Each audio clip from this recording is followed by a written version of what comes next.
يبلغ مدته القائلون ولا يسينا معه العدون ولا يودي حقه المجتهدون الذي لا يدركه بهد الهمم ولا يناله غوص الفتن الذي ليس لصفته حد محدود ولا نعت موجود ولا وقت محدود ولا أجل ممدود فترى الخلائق بقدرته ونشر الرياح برحمته ووتد بالسخر ميدان أرض ثم الصلاة والسلام على أشرف الأنبياء والمرسلين وحبيبنا وحبيب رب العالمين بالقاسم محمد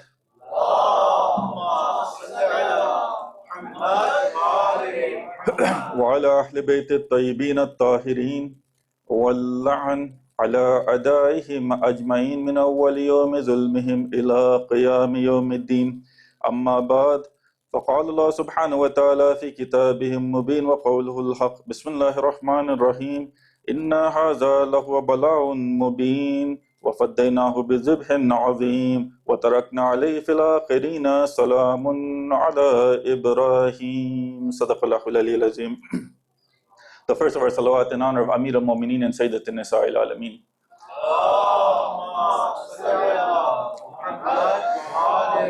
The second of our salawat in honor of Imam Hassan al-Islam and Abu Abdullah al-Hussein alayhi salam. And finally, the last of our salawat in honor of the Imam of our time, Imam Sahib al-Asr al-Zaman alayhi salam.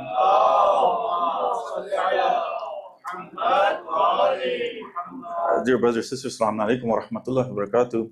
These nights of Muharam, you have to remember that we are commemorating these nights because Allah subhanahu wa ta'ala, He had promised Nabi Ibrahim something in the Quran. And these verses of Surah Safat that I started this lecture off with, if you look and you understand that Zibil Azim that Allah subhanahu wa ta'ala is talking about, and you look at the verses regarding the Zibil Azim, you'll come to the conclusion that Zibil Azim that Allah subhanahu wa ta'ala spoke about to Nabi Ibrahim and to Hazrat Ismail is no other than Abu Abdullah al-Hussein alayhi salam. Why? Because when you look at the whole incident of Nabi Ibrahim and Nabi Ismail, if you look at that story, what was it that Nabi Ibrahim wanted? There was a dua. It was a dua that Nabi Ibrahim did. And that whole dua and everything is reported in the Quran. Where Nabi Ibrahim, what does he say? He says, Rabbi habli minas salihin. Oh my Lord, grant me an offspring, grant me a son who will be of the salihin. I want everyone to pay attention to the dua that Nabi Ibrahim gives and the answer that Allah subhanahu wa ta'ala gives. What was Nabi Ibrahim's dua? Ya Allah, oh my Lord, grant me a son, grant me an offspring who will be of salihin. Correct? What is the reply that Allah subhanahu wa ta'ala gives? Allah subhanahu wa ta'ala says, فَبَشَّرْنَاهُ بِغُلَامٍ حَلِيمٍ. And we gave the glad tidings to Nabi Ibrahim of a servant, of a ghulam, of a child, of a boy who is Halim. What was the dua of Hazrat Ibrahim? Ya Allah, give me someone that is righteous. Allah subhanahu wa ta'ala, He says, we gave the glad tidings of someone who is forbearing. A son that will be forbearing. You have to remember something, that we ask for something. But Allah subhanahu wa ta'ala, when He gives better than what you ask for. When He gives better than what you ask for. Nabi Ibrahim wanted a what? A salih son. Allah subhanahu wa ta'ala, He says, I give you a forbearing son. So what does this mean? It means that being forbearing when it comes to religion, being forbearing when it comes to this life, it's better than being righteous. Why? Because being forbearing is one of the bunyad, one of the asas of being righteous. It's one of the pillars of being righteous. What do I mean? A lot of the times, we lose loved ones. It's happened with many of us. We lose loved ones. And what ends up happening, if we're not forbearing in that event, if we're not forbearing with what's happened, what do we end up doing? You end up leaving the fold of Islam. You end up leaving the fold of Islam. I want everyone to remember something. No matter what trouble you and I go through in this life, no matter what difficulties you and I go through in this life, it will never even amount to a second of what Abu Abdullah went through in Karbala. It won't even amount to 1 second of what the family of Rasulullah went to in Karbala. When those individuals and the companions of Abu Abdullah al-Hussein, they can forbear all of those incidents. Why can we not forbear if we do not get a job? Why can we not forbear if we lose a loved one? Instead of leaving the fold of Islam, and this is what I said yesterday, and I just pointed at that today we're looking at families on TV and we're looking at them as examples instead of looking at the Ahlul Bayt as examples. But we should be looking at them. Look at the companions of Abu Abdullah al-Hussein alayhi salam, the greatest of the companions of the Imams, the greatest of them. But when you look at Nabiullah Ibrahim alayhi salam, Nabiullah Ismail alayhi salam, this is Zibin Azim. If I was to ask people, why do we commemorate Eid al-Fitr? Some people might know. If I was to ask, why do we commemorate Eid al-Adha? Some people might know, some people might not know. But is the commemoration of Eid al-Adha,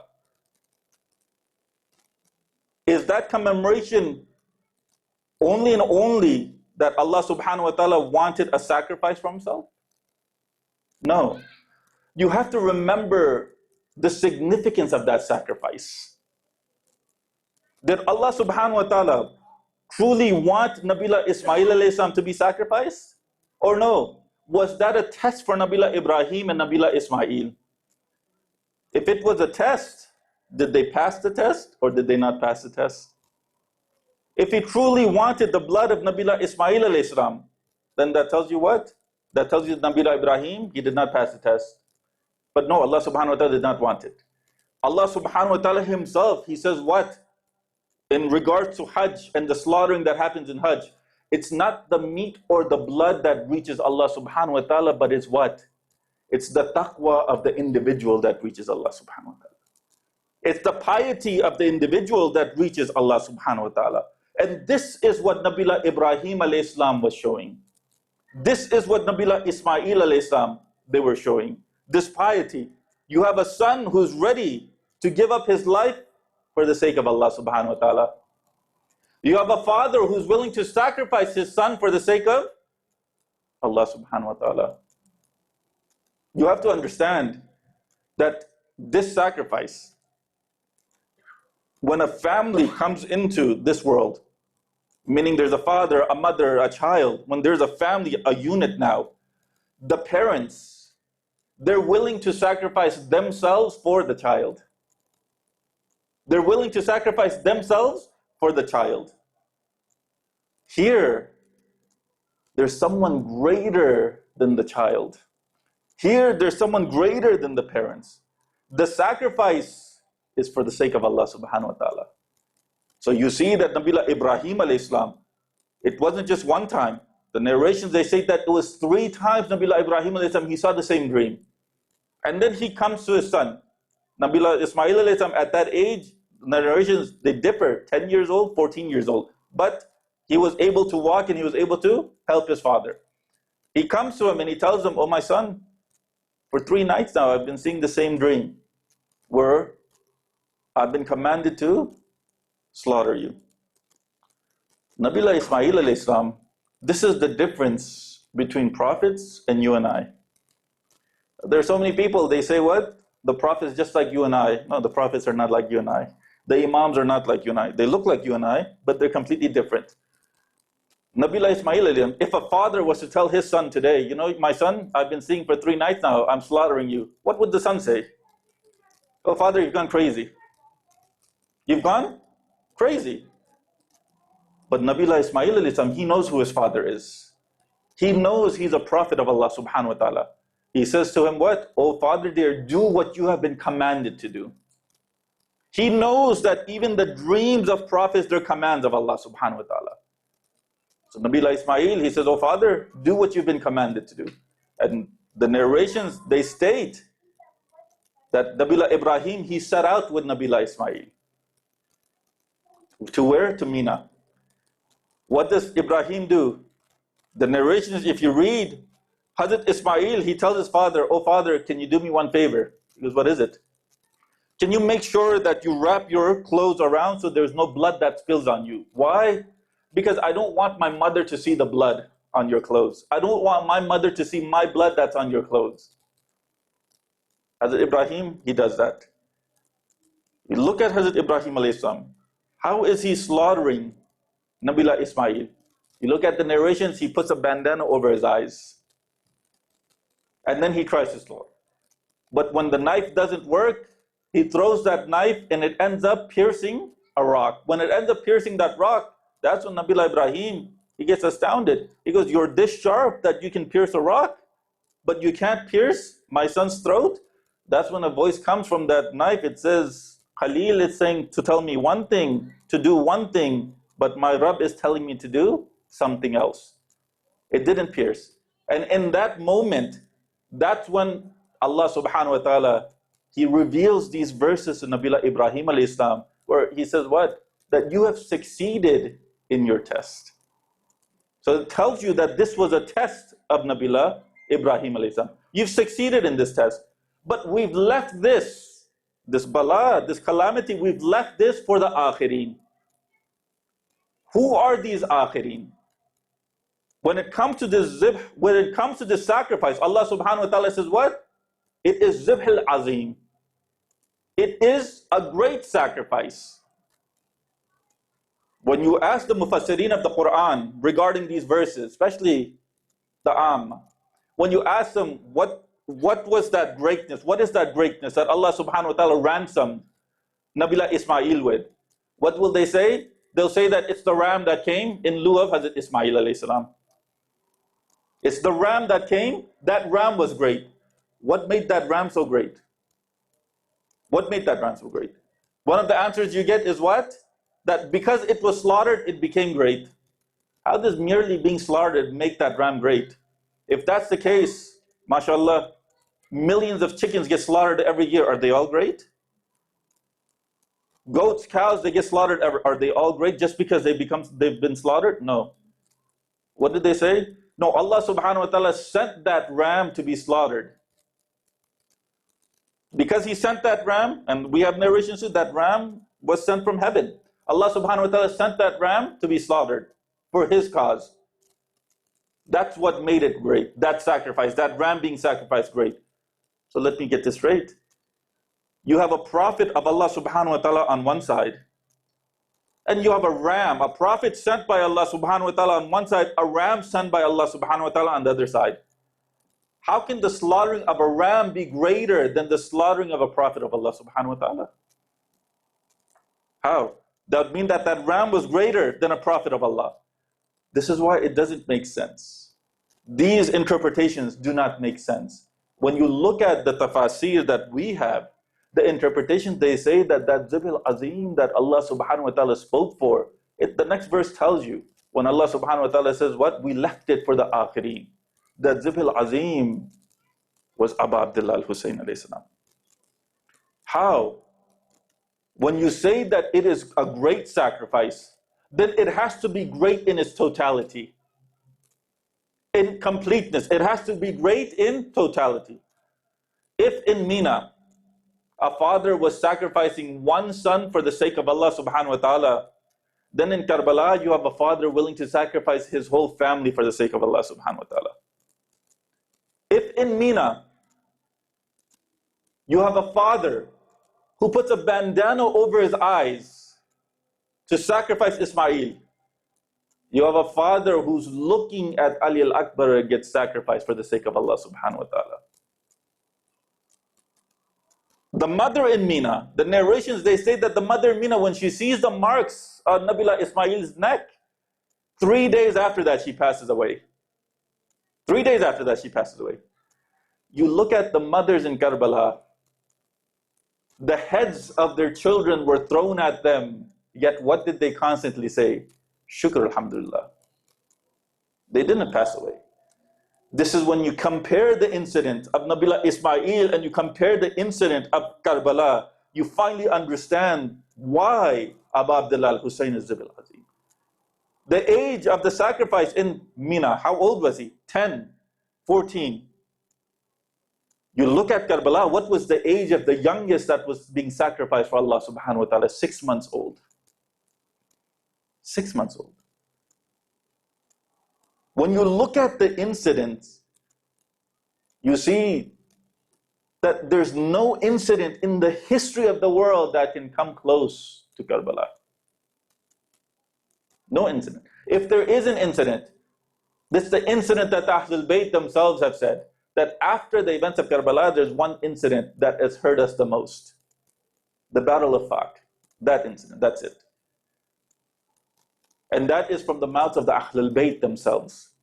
That is the incident that has come close. But other than that, there is no incident. You look at the two incidents. What do you have in Mina? You have two prophets. A prophet and a son. What do you have in Karbala? You have the dua of Hazrat Ibrahim alayhi salam. What do you have in Karbala? You not only have that individual who looks like the Holy Prophet in the form of Ali al-Akbar, you have that individual who looks like Haydar al-Karrar in the form of Abul Fazl Abbas alayhi salam. You have that individual who's representing Imam Hassan alayhi salam in the form of Qasim. You have that individual who has taken that standard. The Ahlul Bayt are in Karbala in the forms of these individuals. All five of them are in Karbala in the forms of these individuals. When you look at that incident and you compare it with what Allah subhanahu wa ta'ala says in the Quran, there's another interpretation of these verses. And that interpretation of these verses in regards to that Zibil Azim, and that interpretation in regards to Allah subhanahu wa ta'ala ransomed it. What was that ransom? There's interpretation comes from Sadiq ala Muhammad alayhi salam. Where in Tafsir al-Burhan? Allahumma salli ala Muhammadin wa ala Muhammad. One more please. Salli ala Muhammad wa ala Muhammad.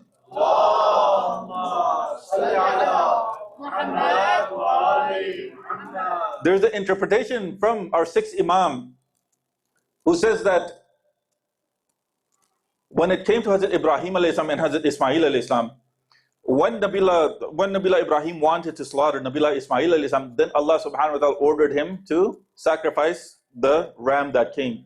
But before he was ordered to sacrifice that ram, Nabiullah Ibrahim alayhi salam, he sees the ram, he understands what needs to happen. But in his heart, he was wishing or he was hoping that he would be able to sacrifice his son. When he had that hope in it, Imam Sadiq alayhi salam, he says this, when he had that thought in his mind, when he had that hope in his heart, Allah subhanahu wa ta'ala, he asked Nabiullah Ibrahim a few questions. He goes, Ya Ibrahim, who do you love most from my creatures? Nabiullah Ibrahim, he says, Ya Allah, I love your Habib the most. I love Rasulullah the most. He goes, okay. Who do you love the most? Do you love your son more or would you love his son more? He goes, Ya Allah, I would love his son more. I would love his son more. Then he goes, would you be more saddened over the loss of your son or would you be more saddened over the loss of his son? He goes, Ya Allah, I'd be more saddened over the loss of his son. I'd be more saddened over the loss of his son. That's when Allah subhanahu wa ta'ala tells Nabiullah Ibrahim, Ya Ibrahim, there's going to come a time when his grandson, when his son, he will be slaughtered by those people that recite his kalima. And Allah subhanahu wa ta'ala tells him in detail how he would be slaughtered. He tells him in detail what would happen to his family. That's when Nabiullah Ibrahim alayhi salam, he starts to cry. For who? For Abu Abdullah al-Husayn alayhi salam. And Imam Sadiq alayhi salam, he says what? This ransomed him with a great sacrifice. This ransoming was what? The switching of the pain, the switching of the sorrow that Nabiullah Ibrahim would have over the killing, over the slaughter, over the sacrifice of his son, for the sacrifice of Abu Abdullah al-Husayn alayhi salam. That's what that ransom was. If you look, Allah subhanahu wa ta'ala never intended for Nabiullah Ismail to be sacrificed. That was never the intention. The intention was always to see if these prophets of Allah subhanahu wa ta'ala would carry out that order. And they did. They carried out that order. Something everyone needs to remember. Family ties. It's haram to cut off family ties. except for certain reasons. That's it. Nabila Ibrahim alayhi salam, this was a command of Allah subhanahu wa ta'ala. If he was to slaughter his son, that would be what? A form of cutting off families. If you look at Saifa Sajjadiyah, there's a dua, the dua that Imam Zain al-Abidin recited for the Ahlul Bayt alayhim salam. And when he's describing the Holy Prophet, what does he say? One of the lines says, Ya Allah, this is that Prophet who cut off family ties for your sake. He cut off family ties for your sake. This is one of the instances where it becomes necessary to cut off family ties for the sake of Allah subhanahu wa ta'ala. But when you look at these events, you see that for the sake of Allah subhanahu wa ta'ala, not just yourself, but you should be willing to sacrifice your family. Not just yourself, you should be willing to sacrifice your family. For the sake of Imam Zaman alayhi salam, Allahumma salli ala Muhammadin wa ala Muhammad. It's not just yourself, but you should be ready to sacrifice everything that you have with you. And the greatest value that we all have is what? Our lives. Allah subhanahu wa ta'ala, in one of the verses in the Quran, He says what? La tanalul bir. You will never, lan tanalul bir. You will never reach goodness. Bir, goodness. Unless you give from what you love. You will never reach goodness unless you give from what you love. This goodness here, what is this goodness? Some interpretations, this goodness is Jannah. You will never reach, not even in this world, not even in the lan. If anyone that knows Arabic, the lan, it comes as nafi al-abadi, meaning what? Indefinite negation. Indefinitely. Not in this world. This particle has come, for example, for Nabila Musa alayhi salam. When Nabila Musa alayhi salam asked Allah subhanahu wa ta'ala, I want to see you. And it wasn't Nabila Musa alayhi salam that wanted to see Allah subhanahu wa ta'ala, astaghfirullah. It was his companions that constantly pushed Nabila Musa alayhi salam. Ya Musa, we want to see your Lord. We want to see the Lord. That's when Nabila Musa alayhi salam prayed. When he prayed, Allah subhanahu wa ta'ala says what? You will never be able to see me. Not in this world, not in the next world. The same way, lan tanalul bir. You will never be able to reach goodness, not in this world or the next, until you give from what you love. Until you give from what you love. Like I said, some of the narrations or some of the interpretations, this bir, goodness, what does it mean? Heaven. You will never be able to reach heaven until you give from what you love. Even if you take that interpretation, how many of us actually give for the sake of Allah subhanahu wa ta'ala from what we love? Think about this.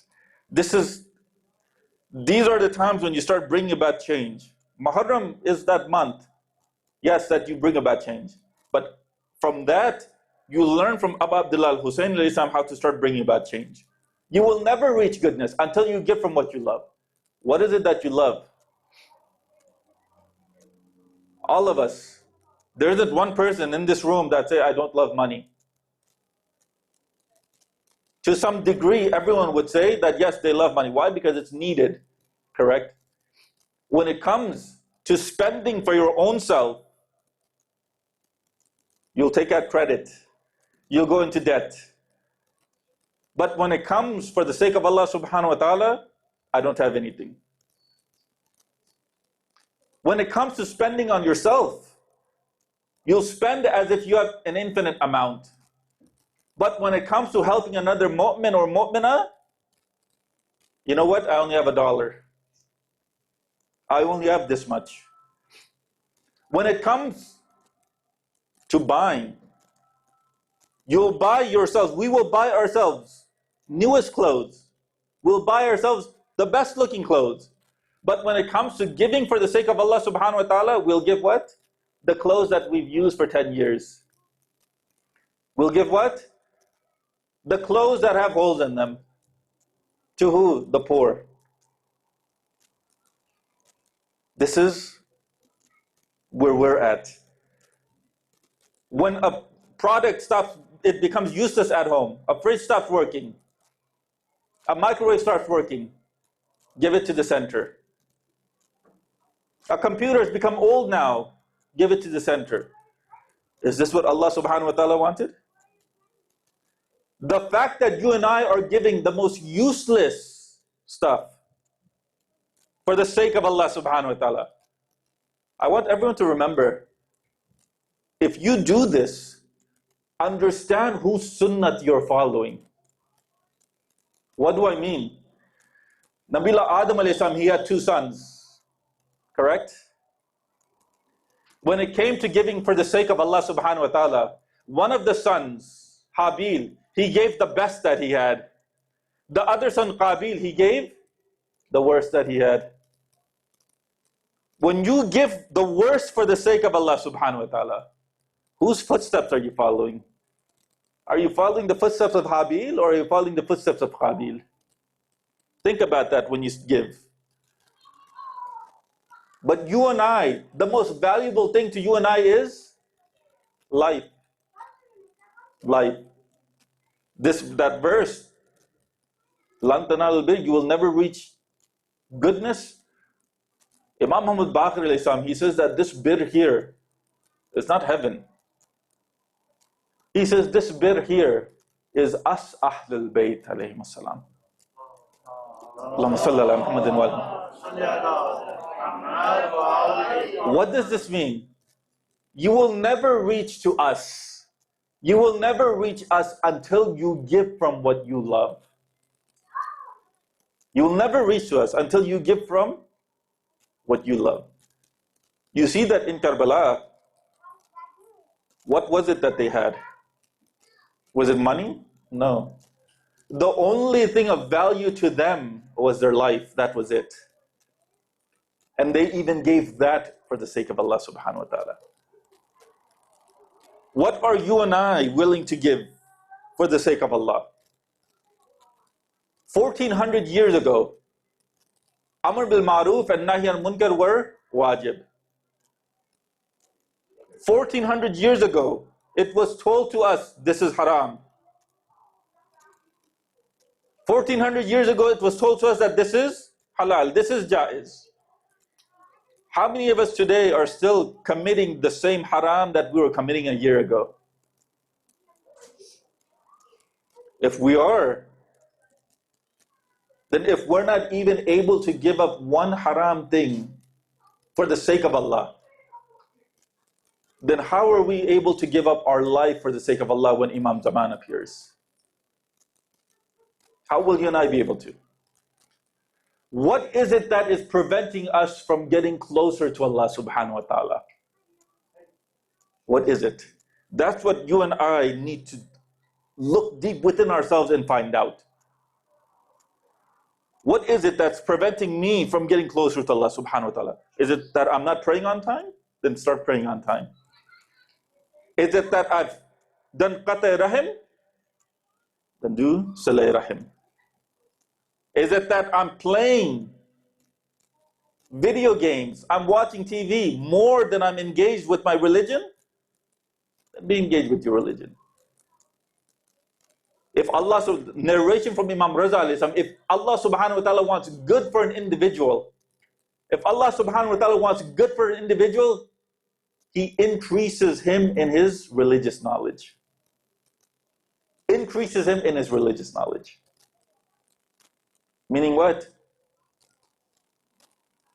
Not that this individual is waiting for Allah subhanahu wa ta'ala's wahi. Ya Allah, have me go towards real. No. That's not how it works. The wanting for that religious knowledge, that's what ends up increasing. And you see that that's something that the Ahlul Bayt alayhim salam, they spent their whole life on. That religious knowledge of theirs, propagating that knowledge. And I spoke about this in the sermon today. One of the things that is incumbent, or one of the things that's required of us in this time, spreading the words of the Ahlul Bayt alayhim salam. spreading their ideas. When you look at Imam Hussein, there's some miracles of Imam Hussein al-Islam, and this is a problem within the Shia community. When you speak about the miracles of the Ahlul Bayt, some of them say, no, you know what, this is becoming too much now. Why? Because they've confined the Ahlul Bayt to people like you and I. When you confine them to people like you and I, then miracles do not work. Why? Because you and I cannot do miracles. But when you look at Madinatul Ma'ajiz, it's a book by Sayyid Hashim Bahrani. He's written a lot of books. One of the books that he's written is the Tafsir of Quran. But he has a book titled Madinatul Ma'ajiz, and it's been translated into English, it's been translated into Urdu, it's been translated into Farsi. In it, he has miracles of the 14 infallibles, all of them. All of them. If you look at the miracles of Abu Abdullah al-Husayn alayhi salam, there's one miracle that he has. Look at Imam Hussein alayhi salam's mercy, and look at the way these individuals treated Imam Hussein alayhi salam in return. There's one miracle that he has, that it was the time of Hajj, and there was a man who was following a woman while doing tawaf. And the wind ended up blowing, and her arm, it came out of her abba. When it came out, this man, he grabs onto her arm and it latches on. It is stuck. And they can't separate it. The governor, he comes and he sees that they cannot separate the arms. What does he do? He calls for Abu Abdullah al-Husayn al-Islam. Mullah Hussein, when he comes, he sees that, and what does he do? He recites 2 units of prayer. And as soon as he was done, he comes to this man and he just removes. He holds onto his hand and he removes it. When the hand removes, the governor, he asks him, Ya Ibn Rasulullah, what should be the punishment for this man? What should be the punishment? Imam, he looks at this man and he says, no, nothing, just leave him alone. Leave him alone. Do you know that on the day of Ashur, this same man whose hand Imam Hussein alayhi salam, he separated, this man was in the camp of Yazid. And after Imam Hussein alayhi salam was martyred, this man, he sees that there's a ring on Abu Abdullah al-Husayn alayhi salam's finger. He tries to take off that ring and that ring would not come off. What does he do? He cuts off the whole finger just to take off that ring. Look at the way Imam Hussein alayhi salam treated him.